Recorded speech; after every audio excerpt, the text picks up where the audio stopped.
So you will see, for starters, on the Moodle that we are still in the section Introduction to Computer Crime. And to just refresh your minds a little bit, we will speak again about the various categories of computer crime, that being identity theft, cyber stalking and harassment, fraud, unauthorized access to the computer system, which is mainly what comes to people's mind when they think about computer crime. They think about the actual close proximity to the technology device of the computer. But when we are speaking in this class about technology crimes, we're really talking about a bigger sphere of illicit activity, including these issues like human trafficking, stealing of personally identifiable information, and that area that is the one you see the last on the list, non-access computer crimes. So there are crimes that are perpetuated by technology where the use of the computer is 100% legitimate. Use of social networking sites to communicate. The actual communication is really not breaking any law whatsoever, but it's how that comes into play in the larger sphere of crime, often organized crime. And you see, if you missed that last class period, that I have posted the video. I do want to remind anyone that did not complete assignments that had a due date of this past Sunday, that there were 2 of those. Let's Get Creative and the Computer Crimes Reflection. Those assignments should still allow submissions, albeit late submissions.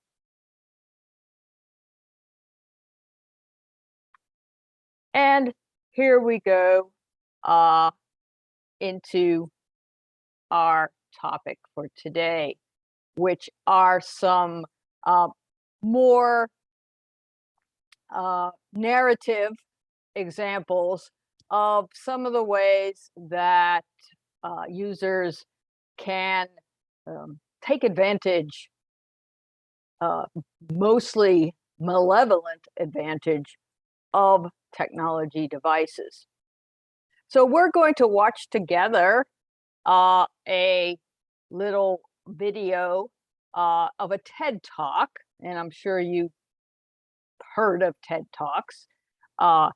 So those are it's an umbrella term for technology and education and discovery that then got built into an actual company which sponsors these talks across the country.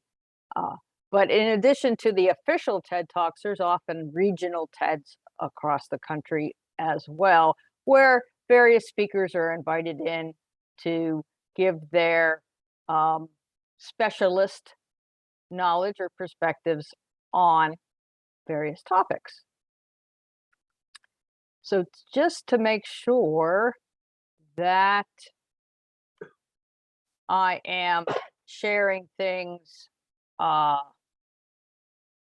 an appropriate manner, I'm going to click a couple buttons here and then reshare the screen and direct your attention to about a 17.5-minute video, which as you're watching, I want you to roll around in your mind a couple of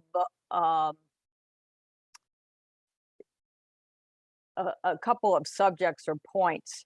One is I want you to try to formulate in your own mind what do you think the takeaway lessons are from this TED Talk, and what would you or how would you define the hacker mindset? I'll break you up into some small groups after we watch this together and give you a chance to not only meet a couple of your classmates, but also talk about these things together.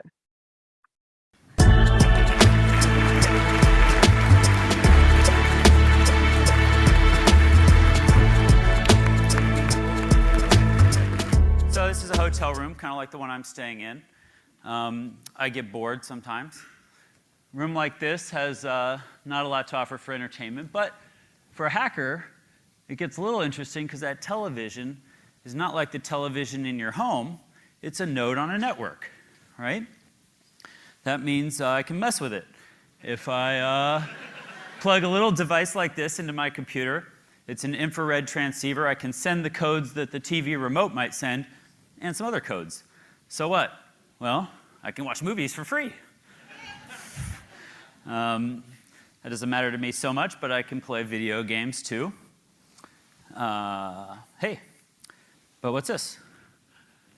I can not only do this for my TV in my hotel room, I can control your TV in your hotel room. So I can watch you if you're checking out with one of these, TV-based registration things. If you're surfing the web on your hotel TV, I can watch you do it. Sometimes you see interesting stuff. Funds transfer, really big funds transfers. You never know what people might want to do while they're surfing the web from their hotel room. But the point is, I get to decide if you're watching Disney or porn tonight. Anybody else staying at the Affinia Hotel? All right. This is a project I worked on when we were trying to figure out the security properties of wireless networks. It's called the HackerBot. This is a robot we built that can drive around and find Wi-Fi users, drive up to them, and show them their passwords on the screen. We just wanted to build a robot, but we didn't know what to make it do, so we made the pistol version of the same thing. This is called the Sniper Yagi. It's for your long-range password sniffing action. About a mile away, I can watch your wireless network. This is a project I worked on with Ben Laurie to show passive surveillance. So what it is a map of the conference called Computers, Freedom, and Privacy. And this conference was in a hotel, and what we did is we put a computer in each room of the conference that logged all the Bluetooth traffic. So as everybody came and went with their phones and laptops, we were able to just log that, correlate it, and then I can print out a map like this for everybody at the conference. This is Kim Cameron, the chief privacy architect at Microsoft. Unbeknownst to him, I got to see everywhere he went. And I can correlate this and show who he hangs out with, that he got bored, hangs out in the lobby with somebody. Anybody here use cell phones?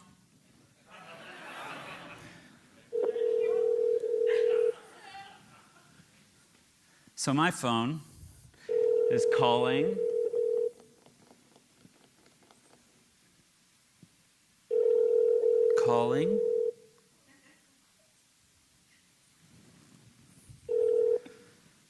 You have one unheard message. Uh-oh. First unheard message. Where do I press? Message skip. First skipped message. Uh-oh. Main menu. To listen to your... You've pressed an incorrect key. You have 2 skipped messages. 3 saved messages. Goodbye. Uh-oh. So we're in Brad's voicemail. And I was going to record him a new message, but I seem to have pressed an invalid key, so we're going to move on. And I'll explain how that works some other day because we're short on time. Anybody here use MySpace? MySpace users? Oh, it used to be popular. It's kind of like Facebook. This guy, a buddy of ours, Sammy, was trying to meet chicks on MySpace, which I think is what it used to be good for. And what he did is he had a page on MySpace about him. It lists all your friends, and that's how you know somebody's cool, is they have a lot of friends on MySpace. Well, Sammy didn't have any friends. So he wrote a little bit of JavaScript code that he put in his page so that whenever you look at his page, it would just automatically add you as his friend. And it would skip the whole acknowledgement response protocol of saying, is Sammy really your friend? But then it would copy that code onto your page so that whenever anybody looked at your page, it would automatically add them as Sammy's friend too. And it would change your page to say that Sammy is your hero. So in under 24 hours, Sammy had over 1 million friends on MySpace. You know, hey, he just finished serving 3 years probation for that. Even better, Christopher Abad, this guy, another hacker, also trying to meet chicks on MySpace, but having spotty results. Some of these dates didn't work out so well, so what Abad did is he wrote a little bit of code to connect MySpace to Spam Assassin, which is an open source spam filter. It works just like the spam filter in your email. You train it by giving it some spam, train it by giving it a little bit of legitimate email, and it tries to use artificial intelligence to work out the difference, right? Well, he just trained it on profiles from girls he dated and liked as legitimate email, profiles from girls he dated and not liked as spam, and then ran it against every profile on MySpace. Outspits girls you might like to date. I think, you know, what I say about Abad is I think there's like 3 startups here. I don't know why we need Match.com when we could have spam dating. You know, this is innovation. He's got a problem, he found a solution. Anybody use these bloop keys for opening your car remotely? They're popular in, well, maybe not in Chicago, okay. Yeah. So kids these days will drive through a Walmart parking lot, clicking open, open, open, bloop. Eventually, you find another Jetta or whatever, just like yours, maybe a different color, that uses the same key code. Kids will just loot it, lock it up, and go. Your insurance company will roll over on you because there's no evidence of a break-in. For one manufacturer, we figured out how to manipulate that key so that it will open every car from that manufacturer. There is a point to be made about this, which I barely have time for, but it's that your car is now a PC. Your phone is also a PC. Your toaster, if it is not a PC, soon will be, right? And I'm not joking about that. And the point of that is that when that happens, you inherit all the security properties and problems of PCs. And we have a lot of them. So keep that in mind. We can talk more about that later. Anybody use a lock like this on your front door? Okay, good. I do too. This is a Schlage lock. It's on half of the front doors in America. I brought one to show you. So this is my Schlage lock. This is a key that fits the lock but isn't cut right, so it won't turn it. Anybody here ever try to pick locks with tools like this? All right, got a few nefarious lock pickers. Well, it's for kids with OCD. You've got to put them in there and finick with them and spend hours getting the finesse down to manipulate the pins. You know, for the ADD kids in the house, there's an easier way. I put my little magic key in here. I put a little pressure on there to turn it. Smack it a few times with this special mallet, and I just pick the lock. We're in. It's easy.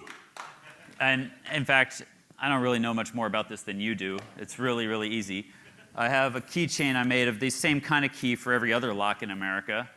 And if you're interested, I bought a key machine so that I could cut these keys, and I made some for all of you guys. So my gift to you, come afterwards, and I will show you how to pick a lock and give you one of these keys you can take home and try on your door. So let's say you have to read an incredibly long email from your boss that you have to finish before the big meeting. Anybody use these USB thumb drives? Yeah, print my Word document. Yeah, they're very popular. Mine works kind of like yours. You can print my Word document for me. But while you're doing that, invisibly and magically in the background, it's just making a handy backup of your My Documents folder and your browser history and cookies and your registry and password database and all the things that you might need someday if you have a problem. So we just like to make these things and litter them around at conferences. Yeah. Anybody here use credit cards? Oh, good. Yeah, so they're popular and wildly secure. Well, there's new credit cards that you might have gotten in the mail with a letter explaining how it's your new secure credit card. Anybody get one of these? You know it's secure because it has a chip in it, an RFID tag, and you can use these in taxi cabs and at Starbucks. I brought one to show you by just touching the reader. Anybody seen these before? Okay. Who's got one? Bring it on up here. There's a prize in it for you. I just want to show you some things we learned about them. I got this credit card in the mail. I really do need some volunteers. In fact, I need 1, 2, 3, 4, 5 volunteers because the winners are going to get these awesome stainless steel wallets that protect you against the problem that you guessed I'm about to demonstrate. Bring your credit card up here and I'll show you. I want to try it on one of these awesome new credit cards. Okay. So do we have like a conference organizer, somebody who can coerce people into cooperating? It's by your own volition because, okay, so this is where the demo gets really awesome. I know you guys have never seen. What's that? They're really cool wallets made of stainless steel. Okay. Anybody else seen code on screen at TED before? Yeah, this is pretty awesome. Okay. Okay, great, I got volunteers. So who has one of these exciting credit cards? Okay, here we go. I'm about to show your credit card number only to 350 close friends. Hear the beep? That means someone's hacking your credit card. Okay, what did we get? Valued customer and the credit card number and expiration date. It turns out your secure new credit card is not totally secure. Anybody else want to try yours while we're here? Can you install overdraft protection? Beep. Let's see what we got. So we bitched about this, and Amex changed it so that it doesn't show the name anymore, which is progress. You can see mine, if it shows it. Yeah, it shows my name on it, or that's what my mom calls me anyway. Oh, yours doesn't have it. Okay. Anyway, so next time you get something in the mail that says it's secure, send it to me. Oh, wait, one of these is empty. Hold on. I think this is the one. Yep, here you go. You get the one that's disassembled. All right, cool. Okay, I still have a few minutes left, so I'm going to make a couple points. Oh, shit.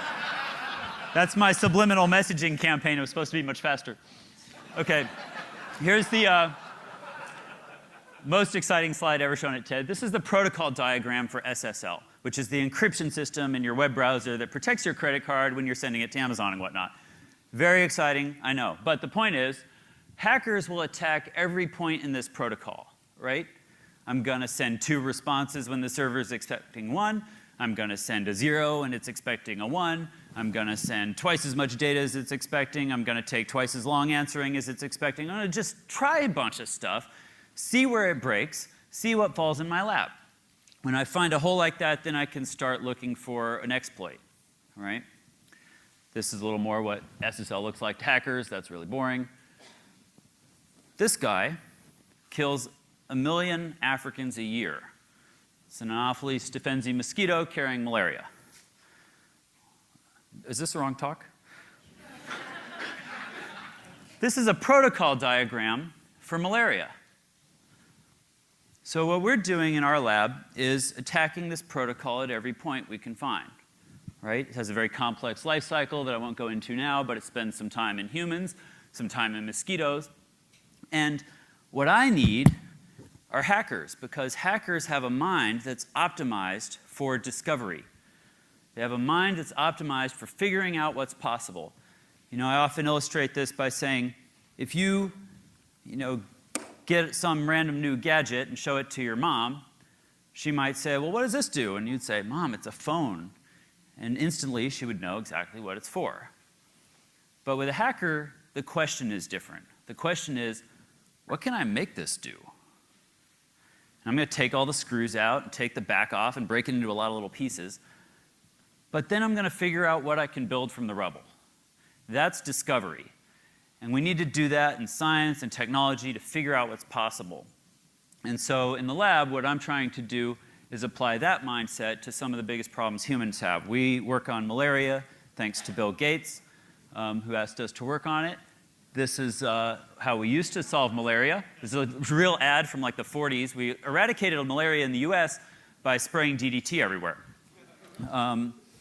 In the lab, what we do is a lot of work to try and understand the problem.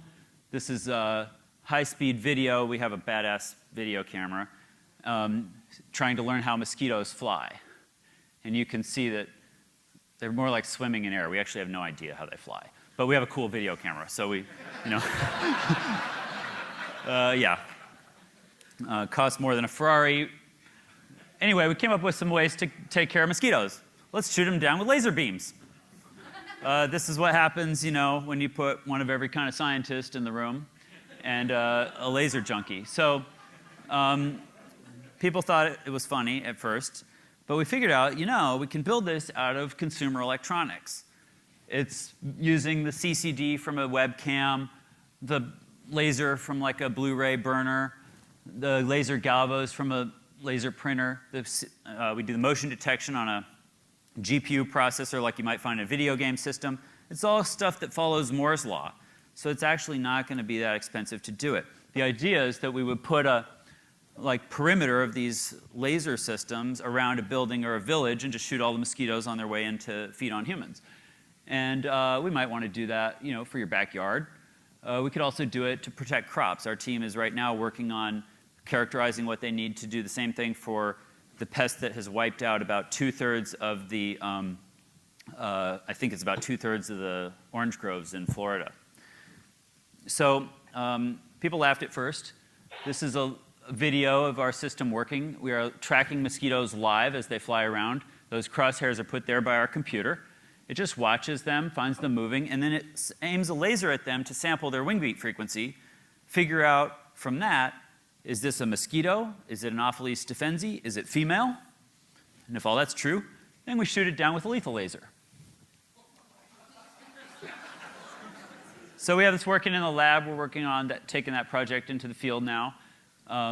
All this happens at the Intellectual Ventures Lab in Seattle where I work, and we try and take on some of the hardest problems that humans have.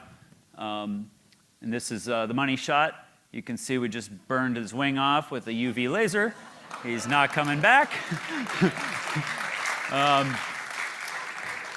Kind of vaporized his wing right there. Yeah, they love it. I mean, you know, never got called by PETA or anyone else. I mean, it's the perfect enemy. There's just no one coming to the rescue of mosquitoes. Sometimes we overdo it. Yeah, so anyway, I'm going to get off stage. This is the Intellectual Venture Lab where I work. Basically, we every kind of science. Thanks.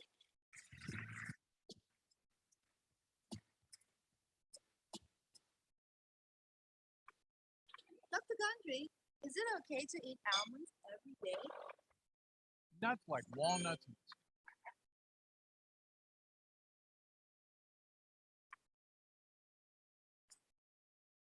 Okay, let me reorganize myself. Okay, so that was the take from Pablos. The video is, you know, getting a little age on it, but I think many of the technologies have done nothing more than get more capable and more scary yet. So I'm going to try breakout rooms here. And we are going to, well, I think we'll take 4 breakout rooms. And we're going to assign you automatically. So you're going to have 3 or 4 people in your room. And I want you to introduce yourself to each other. And also come up with what you thought the takeaway lessons were from the TED Talk and a definition for a hacker mindset. This is going to help you with assignments that will be coming due at the end of the week. So I encourage you to legitimately have a discussion. And it'll be about 10 minutes and then we'll come back together.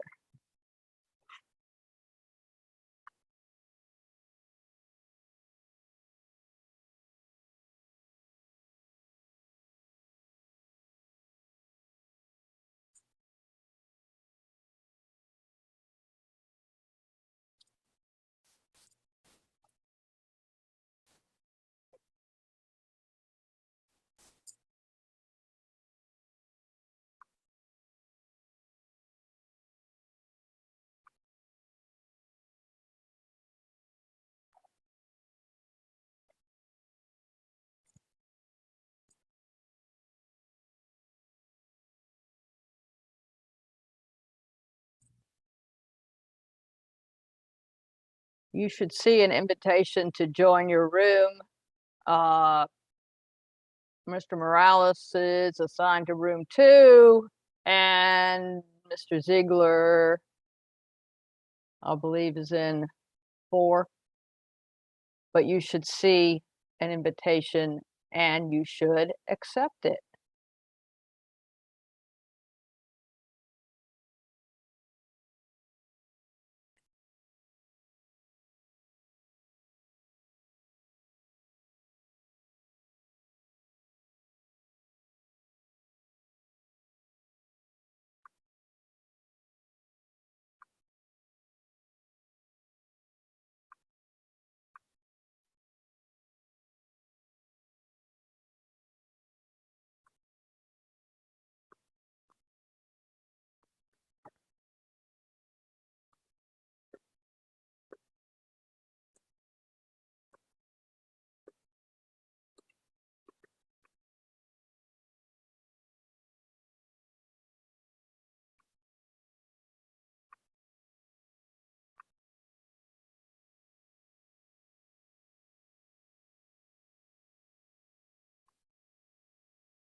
Chantrell, can you not find the way to join the room? Room 4?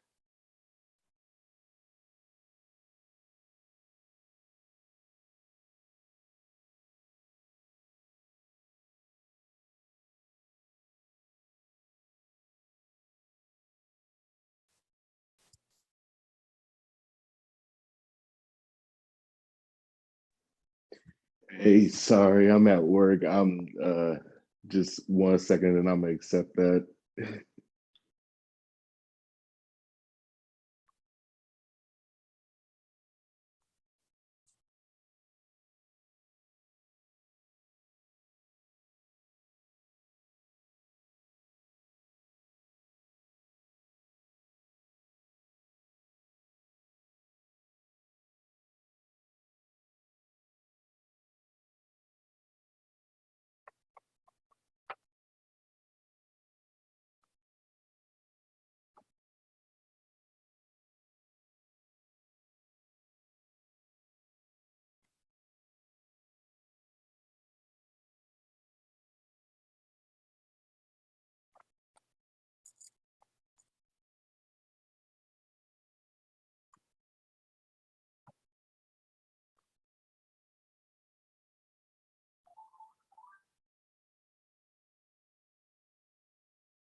Well, I know that was brief, but I hope you had at least a little opportunity to meet someone else that is in the class and to have a short discussion on the TED Talk takeaway and the hacker mindset.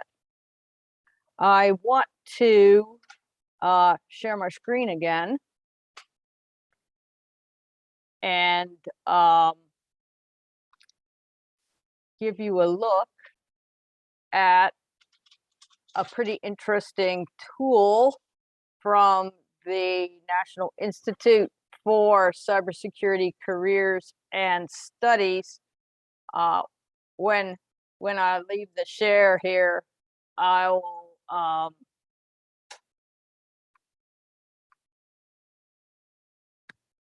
will put the website URL in the chat so that you can copy it. But this is called the Cyber Career Pathways tool. And if we look at the cyber workforce as a whole, you should be able to see that, you know, cybersecurity is not just one discipline. It's very interdisciplinary. And the color coding shows us that there's the information technology component. There is the real specialty of cybersecurity, being the front end, you know, protection aspect of security. And then the orange bubble emphasizes cyber effects. So in this case, we're talking about incident response mostly. And then, of course, you see the intelligence aspect of cybersecurity. But what's really, really cool in my mind about the tool is what we're going to see as we scroll down a bit, but also the purple band labeled cross-functional. And we can see that there are lots of workforce opportunities which span multiple areas, multiple disciplines. This tool I recommend as you go through your studies so that you can define for your own self what piques your interest and where you believe your focus might be or should be. We can see lots of different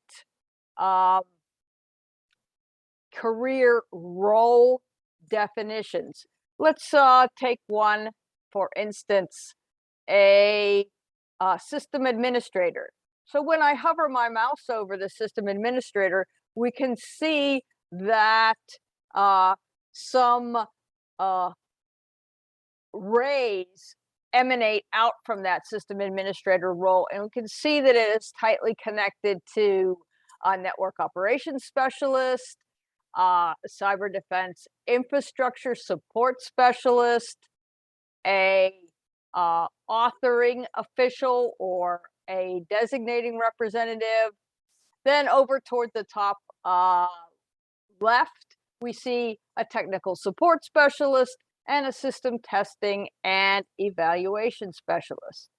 We can also click on this particular work role and see that we can compare it to another, but we'll close that for right now. What also is interesting is this assistant administrator role is described in fairly great detail. So you can see that you're part of the IT community. The National Institute of Science and Technology, NIST, has what's called the NICE framework. NICE, National Initiative for Cybersecurity Education, has the category Operate and Maintain. This is, in fact, one of the categories we emphasize at Alamance Community College in the IT System Security Program of Study. So you can see some various functional titles that you can use when looking at, you know, job advertisers like Indeed.com, Monster.com, LinkedIn, etc. So this is a really, really great tool, and I wanted to make you aware of it. Okay. I was part of a seminar a few months back. It's called Raising Awareness of Cybersecurity Pathways in North Carolina. And one of the guest speakers made it very adamantly clear that most people, when the term cybersecurity is posed to them, they immediately think highly technical. But he wanted to make the point that more than anything, cybersecurity is a business problem first. So keep that in mind as you're looking at the various career categories, that from a administrative, an executive, and a policy making perspective, that cybersecurity needs to be part of that mix. That has become hard in coming to some executives, some of the we call C-suite principals of companies, but recent attacks in the last 5 years especially, and great financial loss, and company embarrassment has, I think, slapped people upside the head and opened their eyes to the importance of security first mindset as part of the woven infrastructure in the business organization. And people are indeed the weakest link in all cybersecurity. Still, to this day, over 80% of the losses and the breaches occur because of either mistakes or missteps of people. It's typically not some super high tech, coding genius that is the cause of a breach or a access to systems, but rather phishing lures. Phishing, vishing, voice messaging phishing, and what they call smishing, SMS texting, are the key avenues. And some of the red flags, I'm sure you know some of them already, are those messages which lure the end user into taking some kind of action that they should not take, and thus releasing personally identifiable information, are winning something big, being first at some promotion, tickets to some really fantastic concert. You got to click now to get in on it. Disasters and disaster recovery often trip the heartstrings of people. So hurricanes, earthquakes, tsunamis, and then disaster relief appeals for assistance. I'm not saying that you should not donate, but be just very careful on the method and the avenue that you pursue. 'tis best always to go to the official website of an organization and work through those channels. Threats are another tactic that the criminal element uses to try to motivate an end user to a misstep. Your account will be closed if you don't go and update information, or the IRS is after you, you must take action. Uh, all these things are tripwires, triggers that something just may not, seem right about this. So always act with care.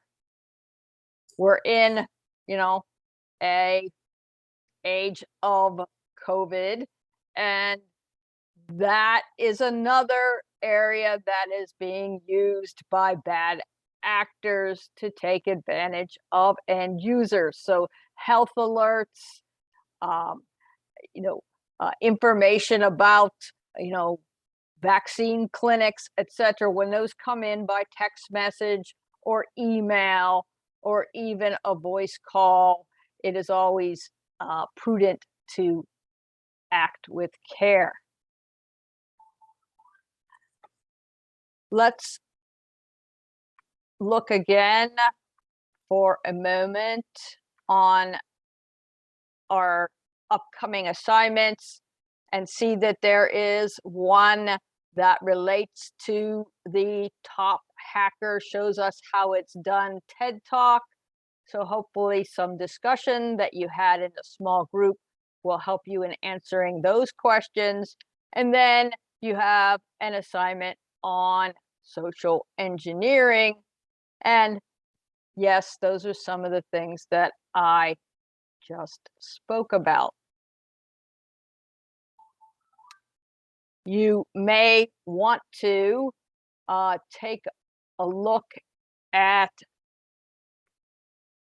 a website, social-engineer.com. Yes.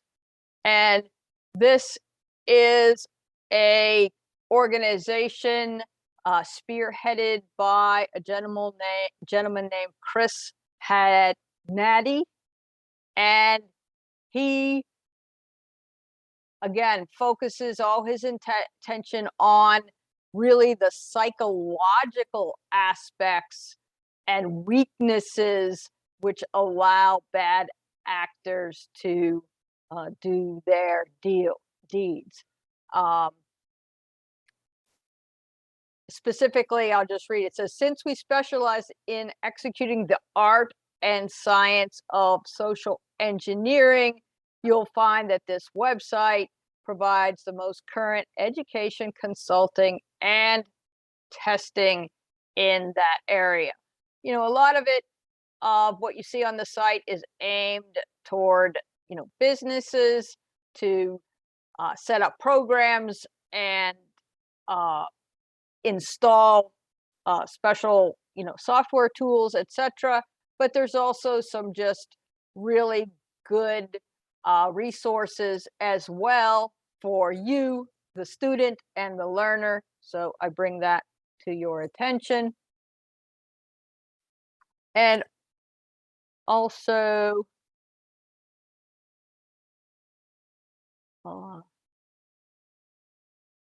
know before, which is the word know, KNOW, and then the digit 4.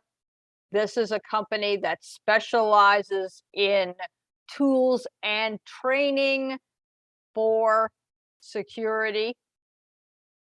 Alamance Community College does subscribe from the information services perspective, that group which protects and offers the IT services to the school at large. It does subscribe to some of the Know Before tools.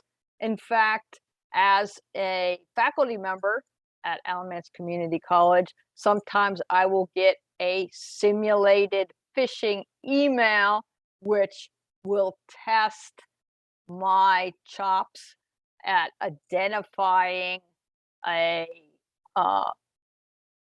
phishing attempt, and these go out randomly to across the organization. And when an individual might fall for such a phishing lure, then the organization as a whole has some ideas about who to focus additional training, additional awareness,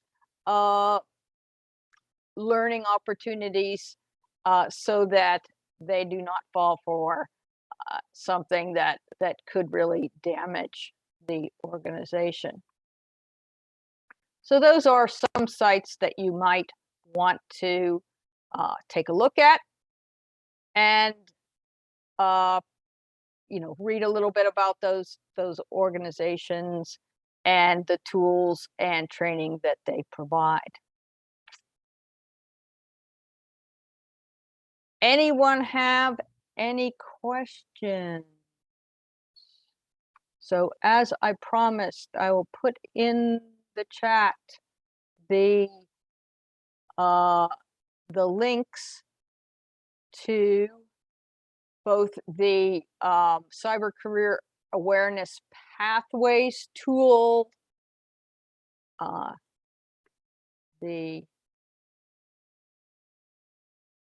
Chris Hagnati Social Engineer website, and to know before.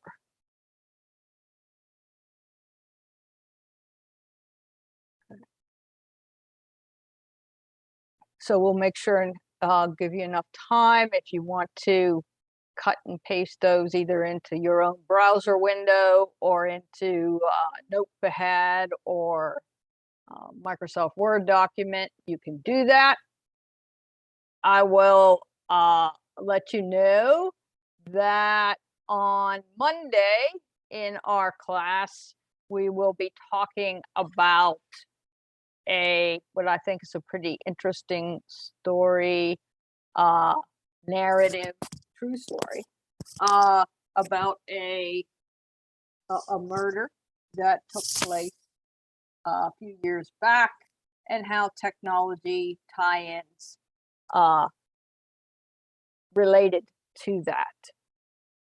So if there are no questions, we'll call it a day and look forward to seeing you on Monday, January 24th at 10:10 a.m.